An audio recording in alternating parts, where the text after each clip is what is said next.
Tasavvur qiling. Bir davlatga o'nlab yillar davomida iqtisodiy sanksiyalar qo'yiladi. Unga qarshi urushlar bo'ladi. Dunyoning eng kuchli davlatlari uni bosim ostiga oladi, ammo u davlat baribir taslim bo'lmaydi. Bu davlat Eron. Savol shuki, Eronning irodasi nimada? Qanday qilib u shuncha bosimga qaramay barqaror qolmoqda?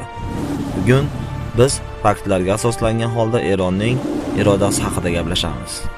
Qani bo'lmasam, ketdik. Birinchi qism. Inqilobdan boshlangan iroda. 1979-yil Eron tarixidagi eng muhim voqealardan biri sodir bo'ldi. Bu Eron islom inqilobi. Bu inqilob natijasida Shoh Muhammad Reza Pahlaviy hokimiyatdan ketdi. Yangi siyosiy tizim esa Ruholloh Xomeniy boshchiligida shakllandi. Shu paytdan boshlab Eron o'zini mustaqil siyosat yuritadigan davlat deb e'lon qildi. Ammo bu qaror dunyodagi ko'plab davlatlarga yoqmadi. Natijada bosimlar boshlandi. Ikkinchi qism. 8 yillik urush sinovi.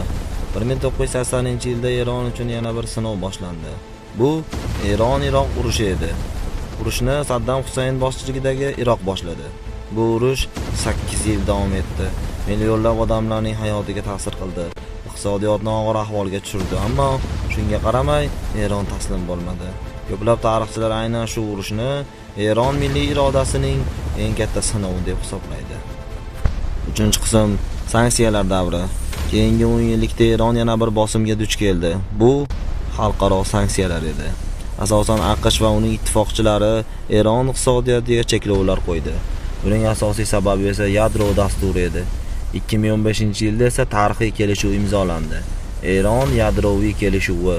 Ammo 2018-yilda Donald Trump boshchiligidagi AQSh bu kelishuvdan chiqdi. Natijada sanksiyalar yana kuchaydi.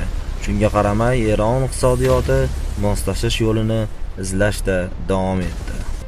4-qism. Harbiy va texnologik kuch.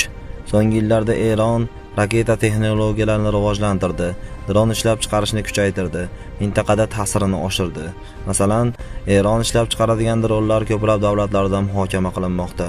Bu esa shuni ko'rsatadiki, Eron faqat himoyalanish uchun emas, balki texnologik rivoj bilan ham javob bermoqda.